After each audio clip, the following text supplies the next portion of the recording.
Cara pelaksanaan tindakan dalam administrasi negara. Utrecht berpendapat bahwa tindakan pemerintah itu dapat dilakukan dengan berbagai cara. Yang pertama, yang bertindak adalah administrasi negara itu sendiri.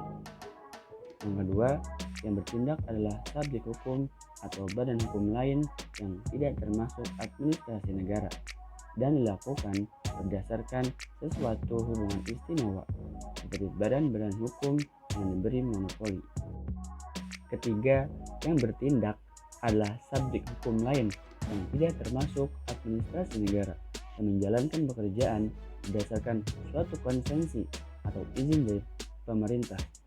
Artinya, pekerjaan tersebut diserahkan oleh pemerintah kepada badan swasta untuk menyelenggarakan kepentingan umum seperti Damri, Penli, Sel, dan sebagainya.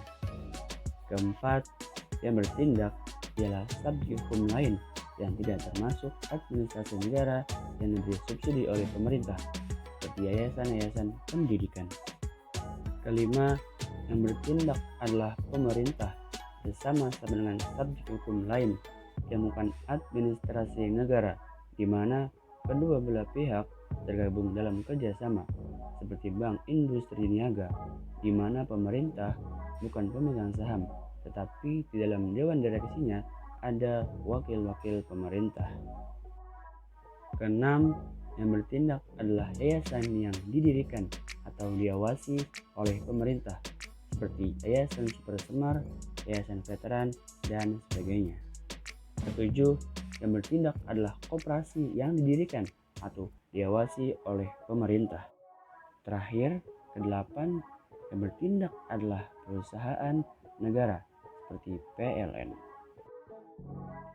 Berdasarkan pendapat Utrecht di atas, maka tindakan pemerintah yang merupakan tindakan hukum untuk penyelenggaraan kepentingan umum ialah: pertama, membebankan kewajiban kepada organ-organ itu untuk menyelenggarakan kepentingan umum.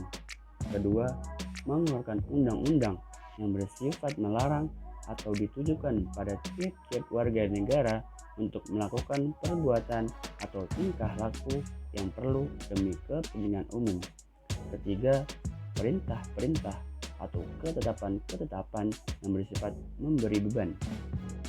Keempat, memberikan subsidi-subsidi atau bantuan-bantuan kepada swasta. Kelima, memberikan kedudukan hukum kepada seseorang sesuai dengan keinginannya, sehingga orang tersebut mempunyai hak dan kewajiban. Keenam, melakukan pengawasan terhadap pekerjaan swasta.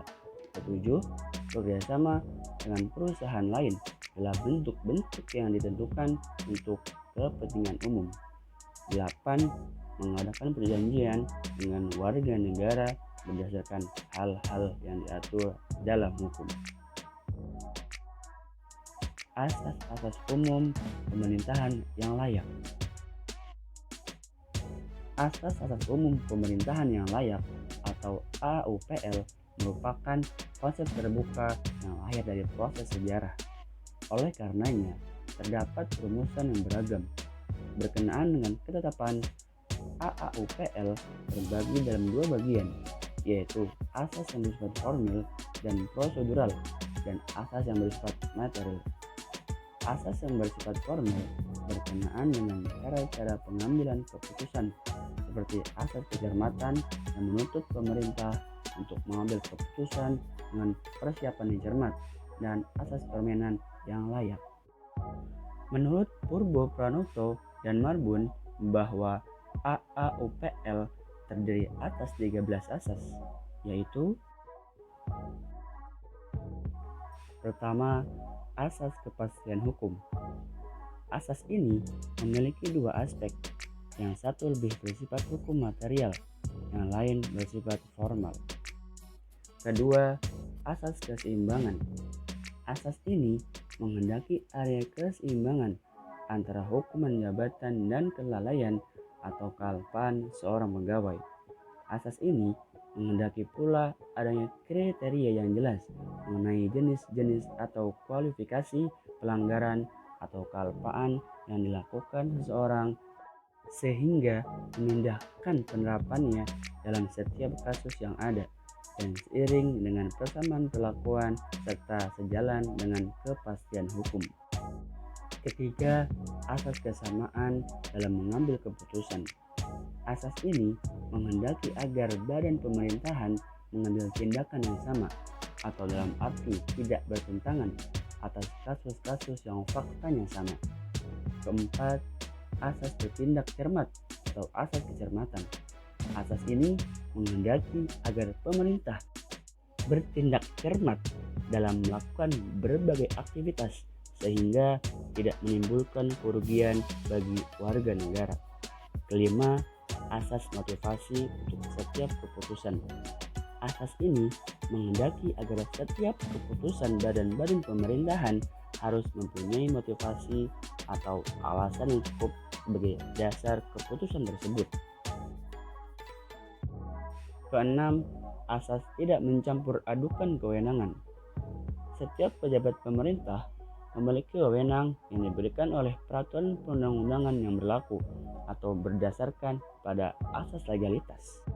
Ketujuh, asas permainan yang layak atau fair play.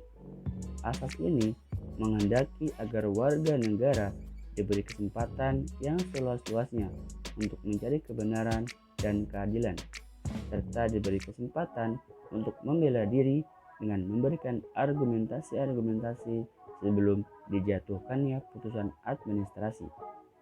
Kedelapan, asas keadilan dan kewajiban. Asas ini menghendaki agar setiap tindakan badan atau pejabat administrasi negara selalu memperhatikan aspek keadilan dan kewajaran. Kesembilan, asas kepercayaan dan menanggapi pengharapan yang wajar.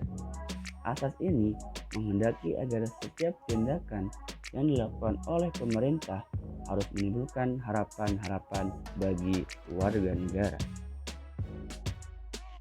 Kesepuluh, asas meniadakan akibat suatu keputusan yang batal.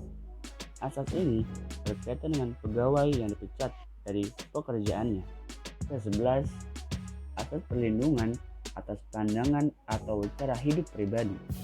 Asas ini menghendaki agar pemerintah melindungi hak atas kehidupan pribadi setiap pegawai negeri.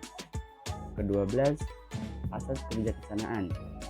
Asas menghendaki agar pemerintah dalam melaksanakan tugasnya diberi kebebasan untuk menerapkan kebijaksanaan tanpa harus terpaku pada peraturan perundang-undangan formal. Terakhir, ke-13, penyelenggaraan kepentingan umum.